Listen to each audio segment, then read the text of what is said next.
ดีทุกท่านทุกคนตอนนี้สิสุพรรณกำลังจะขี่รถกลับบ้านเนาะหลังจากไปถ่ายคลิปวิดีโออยู่เขตเศรษฐกิจบึงท่าหลวงมาแล้วครับตอนนี้ก็แรงๆแล้วก็เลยจะกลับบ้านก็เลยจะถ่ายคลิปวิดีโอให้ทุกท่านได้เบิ่งตามเส้นทางนี้ถนนนี้เนาะเพิ่นจะเอิ้นว่าถนนกำแพงเมืองแต่เส้นทางที่พวกเรากำลังจะเดินทางไปนี่ก็จะผ่านหลายๆหมู่บ้านเนาะ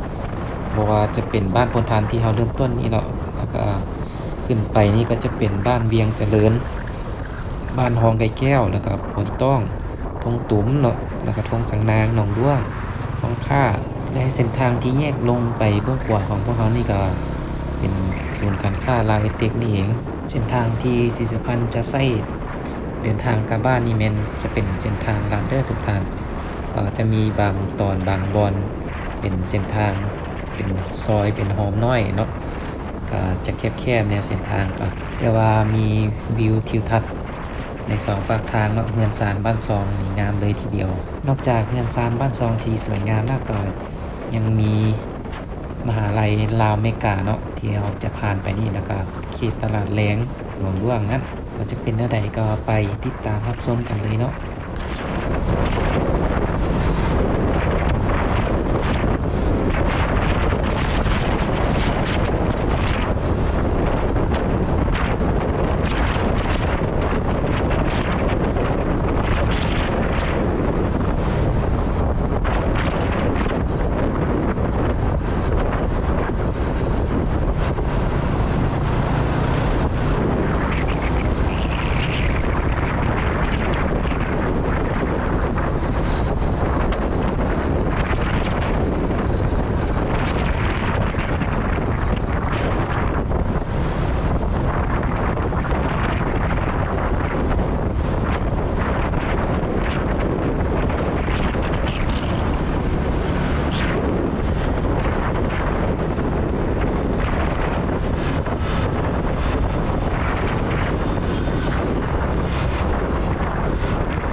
และสีแยกจุดนี้เนาะก็คือสีแยกไฟแดง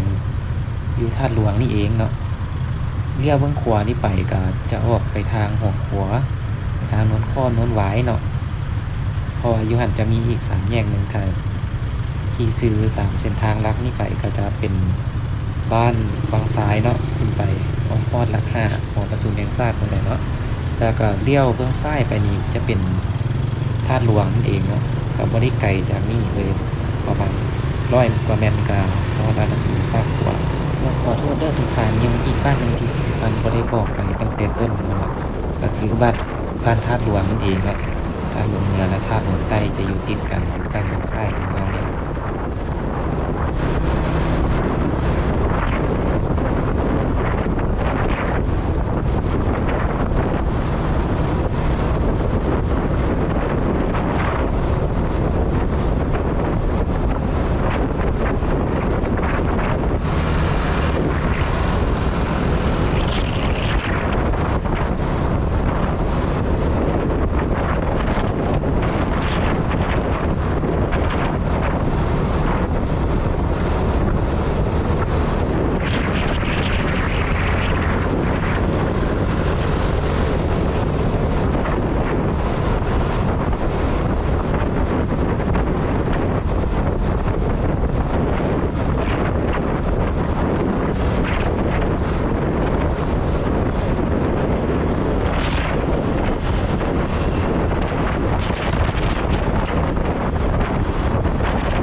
ตอนนี้พวกเราก็ขี่รถมาฮอดเขตสี่แยกไฟแดงของเราเลี้ยวขวาไปก็จะออกไปทางนั้นเนาะเลี้ยวซ้ายขึ้นไปก็จะออกไปทางตลาดเช้าประตูไซนั่นแหละ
ตอนนี้พวกเรา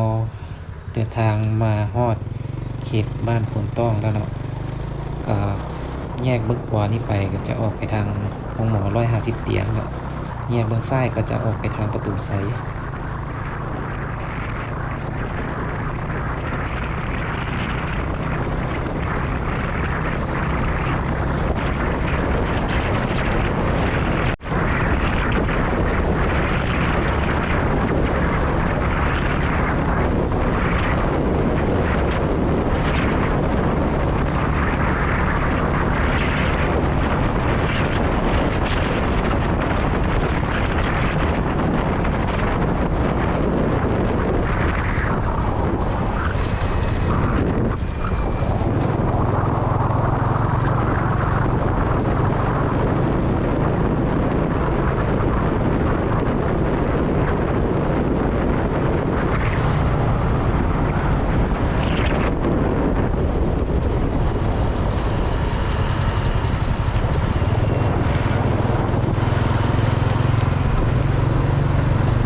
จะขึ้นกับบ้านทงสังนางเด้อทุกท่าน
เขตนี้แม่นจะขึ้นกับบ้านห้องค่าเด้อต่อไปก็จะเป็นหนองด้วงแล้วก็จะมีตลาดแรงอยู่เนาะเดี๋ยวไปจะเห็นป้ายอยู่ติดอยู่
นี้พวกเราก็เดินทางมาฮอดเขตบ้านดงนาโศกแล้วเนาะ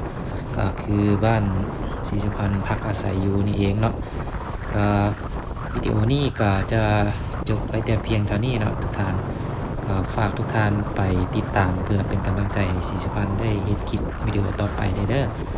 สำหรับวิดีโอนี้ศรีสุพรรณขอลาไปก่อนสบายดี